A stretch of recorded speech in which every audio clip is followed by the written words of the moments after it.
Ever thought of playing Andraxis like a real pro? Cause after the rework on his revolver, which is semi-automatic now, he has become a real problem for your team. Well, fear not, I gotcha. In this video, I'm gonna be sharing with you some real cool tricks and tips to learn this God Slayer real fast and easy. And if you're new on my channel, consider subscribing cause I bring contents like this every single week, and also I upload my casual or competitive gameplays on a daily basis so that you guys don't miss a thing. Enough of that, without any further ado, let's move on straight to the topic. Chapter 1. Slay and Pray. Currently, Andraxis is one of the powerful flankers in the realm, if fallen to the right hand. For deleting enemy champions one by one from the backline, this dude deserves to be at the top.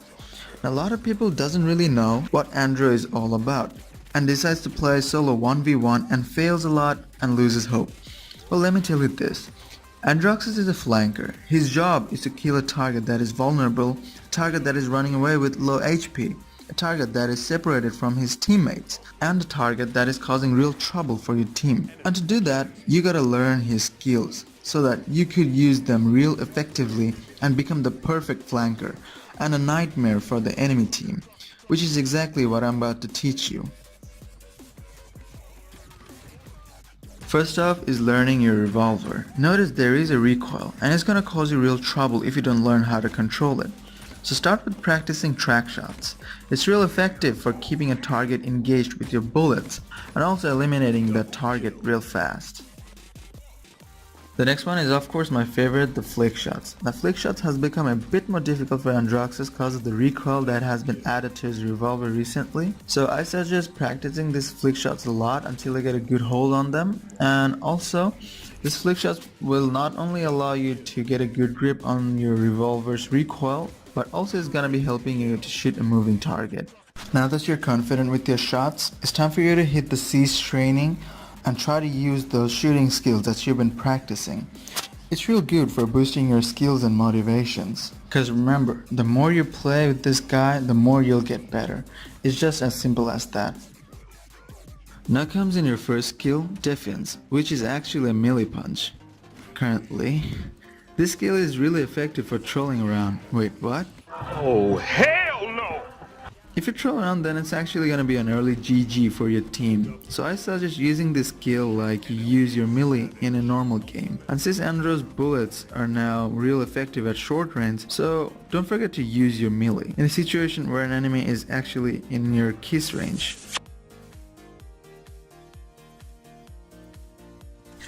Moving on to the next skill is the Nether Steps.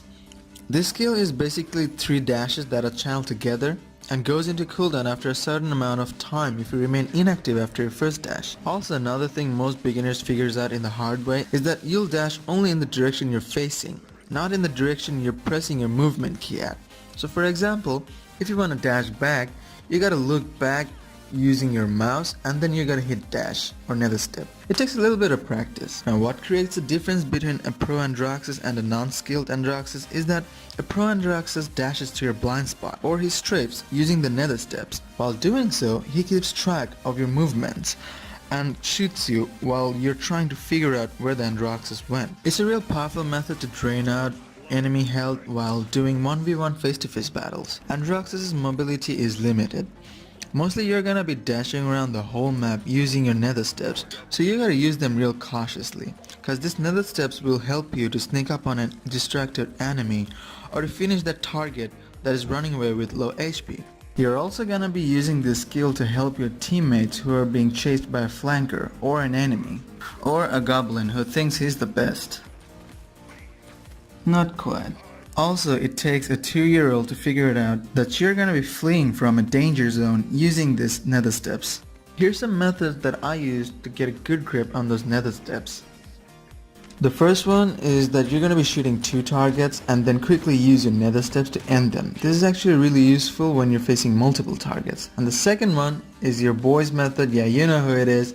So you're gonna dash right, dash left and dash right again, and while you're doing so, you're gonna be shooting after each and every one of your dash ends. And this method is actually really effective when you're going a 1v1 face-to-face with an enemy. So take your time. As I mentioned, Andraxis takes a little while to learn. So be patient and practice, practice, practice.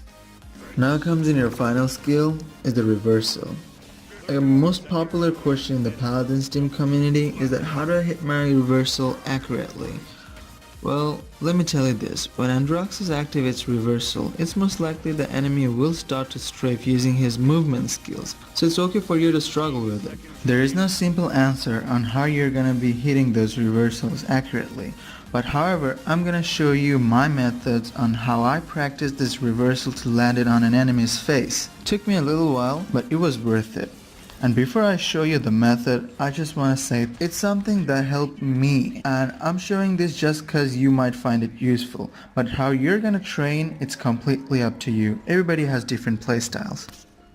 Alright, so the first practice that you should be doing is that you're gonna activate your reversal and track where the pip is going, and just when the reversal is about to end or you're about to unleash that reversal, you're gonna quickly turn to that pip and then hit him. What this will do is that it's actually going to build that muscle memory for you when you're facing multiple enemies, and you could hit that reversal to one of that enemies out of surprise. And the next practice that you should be doing is that you're gonna hit your reversal and then quickly dash to the other room where the pip is running, and then you're gonna hit pip with your reversal again and then dash back to that previous room. What this will do is that it's gonna build that muscle memory for you when you're in a hit and run situation and you gotta hit your reversal. And this practice also helped me to hit that reversal in a 1v1 situations. I don't know how, but this actually built the muscle memory for me. So yeah, feel free to try it. It might work on you as well. And now you're gonna be combining your skills to become the perfect slave for the enemy teams. You're gonna quickly dash and then shoot, dash, shoot again, and then you're gonna activate your reversal, hit it to somebody, and then quickly you're gonna dash away. Isn't that sound so cool? Androxus has such skills that allows him to eliminate the enemy even though when he's in crowd, because most of the time peoples are blindfolded by tunnel vision, and using your skills properly you can take out an enemy who is running away with low HP or who's hiding, who thinks he's safe from the Godslayer. You're also going to be saving that Jenny, who's hopping around trying to save himself from a brainless goblin, and a lizard who flies like a cockroach.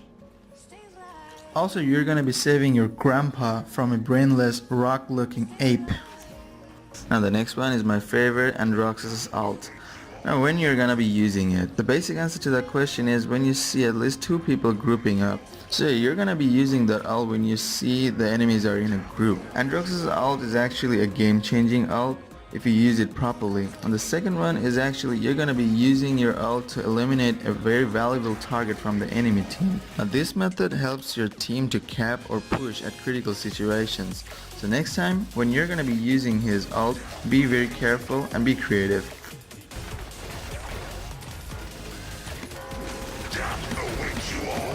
Chapter 2. Positioning. Positioning with Androxus is super important. Like his first role is to keep an eye on every corner of the map and help out his teammates when they're in danger. From the very start, when you dismount from your horse, you stay a bit back and watch the flank routes very carefully.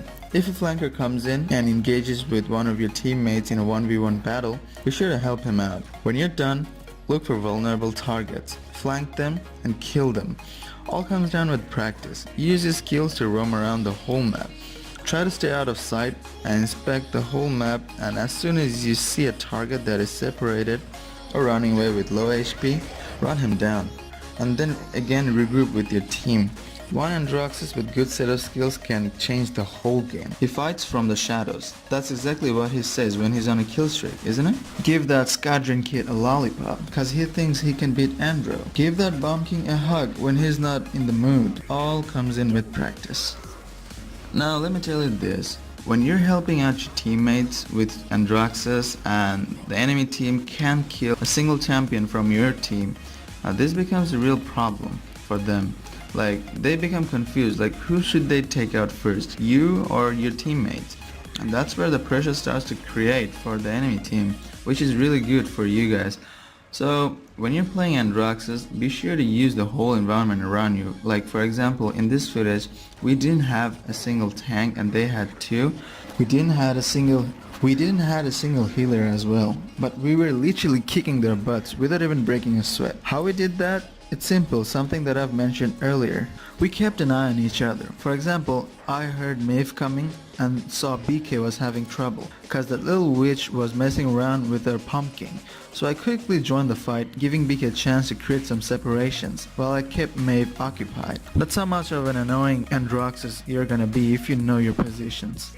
And the final tip that I really wanted to give you guys is that when you manage to play real well with Androxus in a match, it's most likely the whole enemy team will come after you.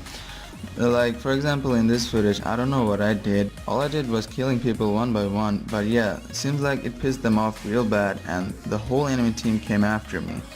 So what happened here is that everybody was blindfolded by tunnel vision. All of them came after me and I was hiding in the shadows and trying to deal as much pick shots as I can, and my team was actually smart enough to realize the fact what's going on, and they managed to take out the enemy team one by one while all of the enemy champions were after me.